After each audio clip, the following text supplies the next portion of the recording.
नमस्कार दोस्तों, आप सभी का स्वागत है BHU एडुकेयर 24/7 चैनल में। जैसा कि हम बात कर चुके हैं उत्तर प्रदेश राजकीय प्रवक्ता 2021 की परीक्षा के पाठ्यक्रम हिंदी के बारे में। इसका पहला इकाई आज हम उस पर विचार करेंगे, हिंदी साहित्य का इतिहास एवं लोक साहित्य। पहला टॉपिक इसमें दिया हुआ है साहित्य इतिहास लेखन की परंपरा। अब ये टॉपिक देखने से पहले इसमें दो शब्द जुड़े हुए हैं, साहित्य और इतिहास। दो शब्दों के मेल से साहित्य और इतिहास लेखन बना है। साहित्य क्या होता है और इतिहास क्या होता है, दोनों अलग अलग चीजें हैं। और साहित्य का इतिहास क्या होता है, ये अलग चीज है। तो हम विचार करेंगे इतिहास क्या है। इतिहास अतीत के माध्यम से भविष्य की योजनाओं को सुचारू रूप से बनाने का एक तरीका इतिहास है। इतिहास का मतलब बीते हुए जो कल के बारे में हमें बताता है वो इतिहास है। लेकिन उसमें एक तथ्य क्या होता है कि उसमें तथ्यात्मक चीजें क्रमवार तरीके से होनी चाहिए इतिहास में। अब हम बात करेंगे, जैसे हमने यहां लिख रखा है, साहित्य के इतिहास में हम साहित्यिक रचनाओं का अध्ययन ऐतिहासिक परिप्रेक्ष्य में करते हैं। इसका मतलब क्या है कि साहित्य का इतिहास क्या है, इतिहास भी होगा उसमें, साहित्य जो लिखा गया उस काल की परिस्थितियां क्या थी, इस विचार को ध्यान में रखते हुए साहित्य इतिहास लेखन किया जाता है। जैसे साहित्य के इतिहास के दो प्रमुख बिंदु हमने यहाँ पे लिखे हैं, तत्कालीन परिस्थिति और दूसरा है रचयिताओं की परिस्थितियों एवं मनोदशा, मनोभावना। मनोदशा कहिए, मनोभावना कहिए, बात एक ही है। तत्कालीन परिस्थिति क्या है, जैसे कोई कवि लिख रहा है या रचनाकार लिख रहा है तो वो किस काल का है, उसकी राजनीतिक परिस्थिति क्या है, वहां का वातावरण क्या है, उन सब का प्रभाव उसकी रचनाओं में दिखाई देगा।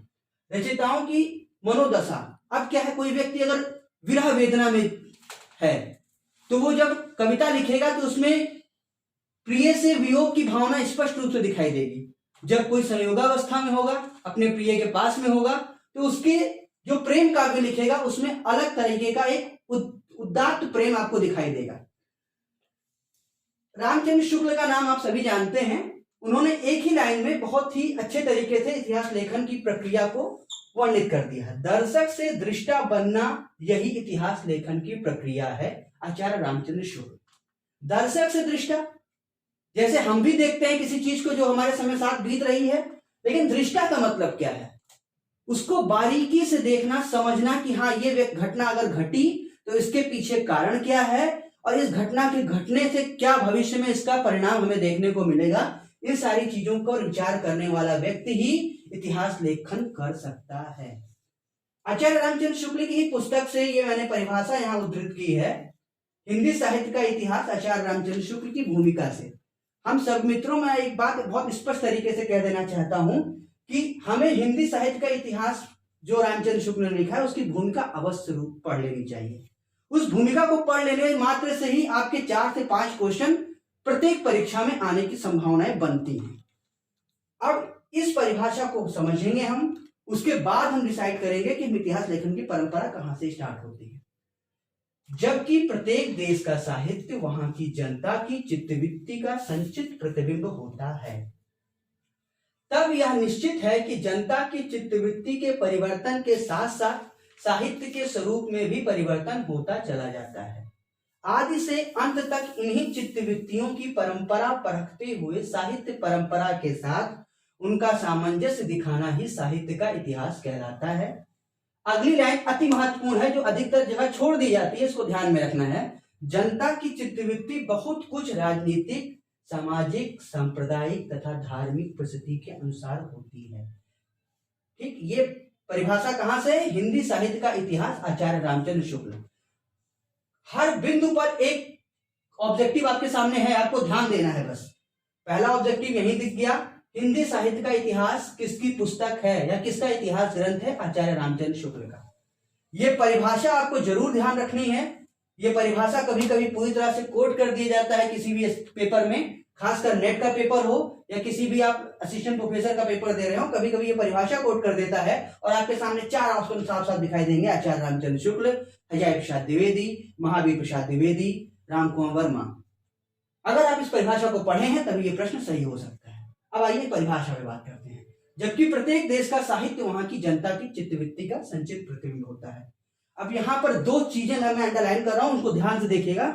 जनता की चित्तवृत्ति, हम मनुष्य हैं, हमारा चित्त माने हृदय, वृत्ति माने प्रवृत्तियां, क्या हमारे कार्य व्यवहार हैं। जनता की चित्त वृत्ति, प्रत्येक जनता का या प्रत्येक मनुष्य की अपनी अपनी एक आदत होती है, उसका संचित प्रतिबिंब होता है प्रत्येक देश का साहित्य। अब कोई भी व्यक्ति अगर कबीर दास हमारे यहाँ हुए तो वो हमारे यहाँ के देश के वाह आडंबरों को देख रहे थे, मंदिर मस्जिद में होने वाले वाह आडंबरों को वो बहुत ही सूक्ष्म दृष्टि से देख रहे थे, इसलिए उन्होंने अपने कई दोहों में उसका विरोध किया है। अगर कबीर भारत में ना होकर किसी विदेश में हुए होते तो वहां वो चर्च के बारे में वर्णन करते, जहां यहाँ पे मस्जिद और मंदिर के बारे में चर्चा करते हैं कबीर, अगर कबीर विदेशों में हुए होते तो वो चर्च। देखिए मैं उदाहरण देके आपको समझाने का प्रयत्न कर रहा हूं। कबीर को छोड़ दीजिए, अगर आप कथा साहित्य में आते हैं तो प्रेमचंद्र को अगर हम अपने केंद्र बिंदु में लेकर बात करें इस पहली लाइन के विषय में कि जनता की चित्तवृत्ति क्या है।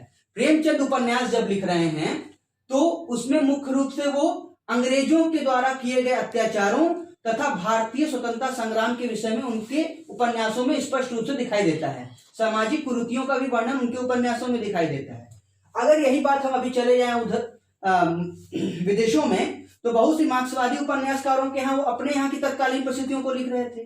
तो ये बात आपको ध्यान रखना है कि प्रत्येक देश का साहित्य वहां की जनता की चित्तवृत्ति का संचित प्रतिबिंब होता है, क्योंकि साहित्य क्या है, समाज का दर्पण है, प्रतिबिंब हमें उसी में दिखाई देगा।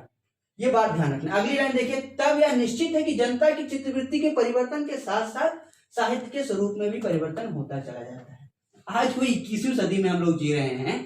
अगर आज हम आदर्शवादी कहानियां लिखते हैं, जैसे हम, अब एक उदाहरण मैं आपको देता हूं, जैसे हम पुरानी पिक्चरें देखते हैं तो उसमें क्या होता है कि कोई भी अगर घटना घटी, भाई भाई में अगर दुश्मनी हुई तो लास्ट में क्या करते हैं कि उसको हैप्पी एंडिंग करके दिखा देते हैं। तो उस समय क्या है, आदर्श की ओर उन्मुख है हमारा समाज, हर चीज सुधारने की कोशिश की जा रही है। आज क्या है कि हम बहुत कुछ यथार्थ की ओर इंगित करते हैं, चाहे उपन्यास हो, चाहे कहानी हो, चाहे आज का हमारा सिनेमा जगत हो जिसमें यथार्थ की चीजें वर्णित होती हैं। तब क्या है, जनता की चित्तवृत्ति के परिवर्तन के साथ साथ साहित्य के स्वरूप में भी परिवर्तन होता है। आज क्या है, आज अगर हमारे कोई ऐसा उपन्यास या कहानी देखते हैं जिसमें हमें जानबूझकर कल्पना से परे ले जाकर अगर कोई चीज की जाती है तो वो हमको, किसी भी पाठक को उतने अपने करीब नहीं खींच पाती जितना यथार्थ खींच पाता है। तो ये परिवर्तन हो रहा है।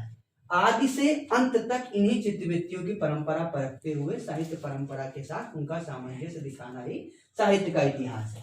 साहित्य का इतिहास क्या है कि हम एक तरफ साहित्य देखेंगे, दूसरी तरफ तत्कालीन परिस्थितियां देखेंगे, इन दोनों को सामंजस्य को दिखाते हुए ही हम साहित्य का इतिहास लिख सकते हैं, वो किसी भी भाषा का साहित्य का इतिहास हो। अगली लाइन और इंपॉर्टेंट है, जनता की चित्तवृत्ति बहुत कुछ राजनीतिक, सामाजिक, सांप्रदायिक तथा धार्मिक परिस्थिति के अनुसार होती है। मनुष्य बेचारा इन्हीं चार चीजों में उलझकर रह जाता है। आचार्य रामचंद्र शुक्ल की आलोचनात्मक दृष्टि यहाँ पर आपको बहुत स्पष्ट तरीके से दिखाई दे रही है कि आचार्य रामचंद्र शुक्ल बहुत अच्छे तरीके से समझते हैं कि व्यक्ति के जीवन में राजनीतिक उलट पलट, सामाजिक, सांप्रदायिक और धार्मिक, जैसे क्या है आज 21वीं सदी में किसान आंदोलन हो रहा है, आप देख रहे हैं, जिसके कारण बहुत सी राजनीतिक घटनाएं आप घट रही हैं जिसका प्रभाव सामान्य जनता पर पड़ रहा है। और आने वाले जो अभी लेखक हैं उनके काव्य और उनके साहित्य में भी इसका प्रभाव देखने को मिलेगा।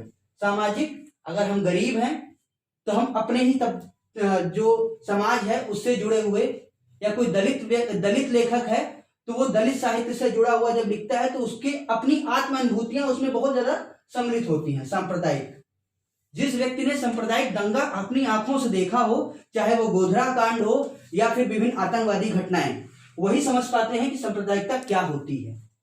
और धार्मिक, बहुत धार्मिक परिस्थितियां, मनुष्य के जीवन में धर्म का बहुत महत्व है, खासकर भारत में ही क्या विदेशों में भी धर्म का बहुत महत्व है। धार्मिक परिस्थितियां बहुत कुछ तय करती हैं मनुष्य के जीवन की गतिविधियां। इसको भी रामचंद्र शुक्ल ने ध्यान में रखकर धार्मिक परिस्थितियां लिखा, जिसके कारण मनुष्य की चित्तवृत्ति बदलती रहती है।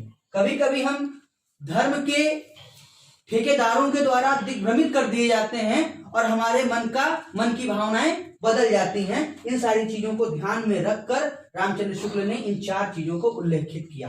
आप क्या कहेंगे कि इतनी बड़ी परिभाषा आपने बताई है, इसमें बहुविकल्पीय कहाँ है? बहुविकल्पीय चार चीजें हैं, राजनीतिक, सामाजिक, सांप्रदायिक और धार्मिक। बहुत सामान्य सा प्रश्न पूछेगा आपकी परीक्षा में, पूछेगा कि रामचंद्र शुक्ल के इतिहास में रामचंद्र शुक्ल ने मनुष्य की किन चित्रवृत्तियों के बारे में बात की है। भले ही क्वेश्चन ना पूछे लेकिन पूछ सकता है, इसलिए आप ये ध्यान में रखिए कि राजनीतिक, सामाजिक, सांप्रदायिक और धार्मिक, ये 4 चीजें। दूसरी चीज, हिंदी साहित्य का इतिहास आचार्य रामचंद्र शुक्ल ने लिखा, ठीक। तीसरी चीज, जनता की चित्तवृत्ति का उल्लेख किस इतिहास ग्रंथ में मिलता है, मुख्य रूप से किसने जनता की चित्तवृत्ति को केंद्र में रखकर इतिहास की परिभाषा दी, तो आचार्य रामचंद्र शुक्ल।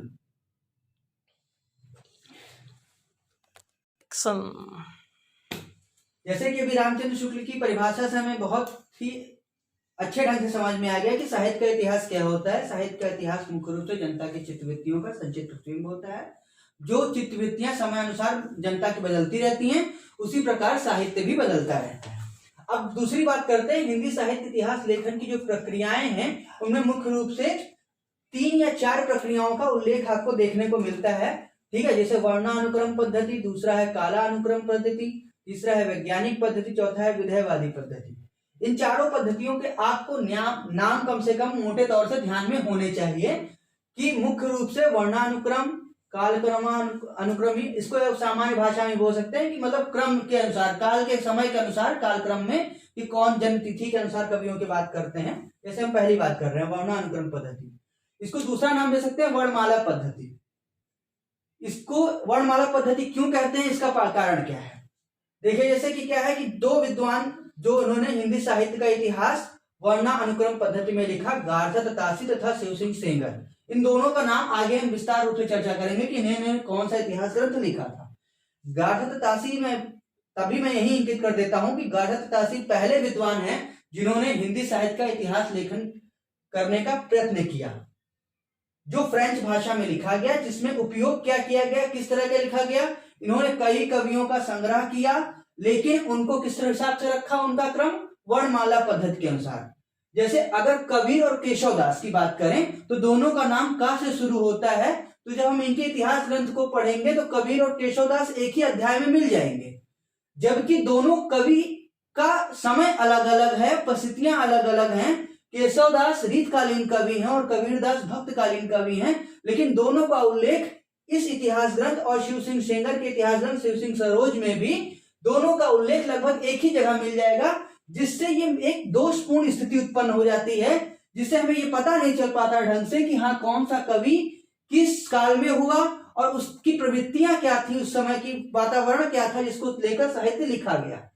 तो इसको मात्र हम इतिहास ना कहकर साहित्य कोश, साहित्यकार कोश कह सकते हैं। आचार्य रामचंद्र शुक्ल ने भी इसके लिए एक नाम दिया है, वित्त संग्रह। आचार्य रामचंद्र शुक्ल ने अपने इतिहास ग्रंथ में जो अपने से पूर्व के जो इतिहास ग्रंथ थे, जब हम चर्चा करेंगे लाइन से, तब भी मैं यहाँ पे भी एक बार आपको बता दे रहा हूँ, गार्हता तासी और Shiv Singh Sengar, doctor George Grierson तथा मिश्र बंधुओं के इतिहास ग्रंथ को शुक्ल जी ने अपने इतिहास में उनसे उपयोगी सामग्रियां ली, परंतु उनको एक नाम दिया वित्त संग्रह। मतलब वो एक संग्रह है मात्र।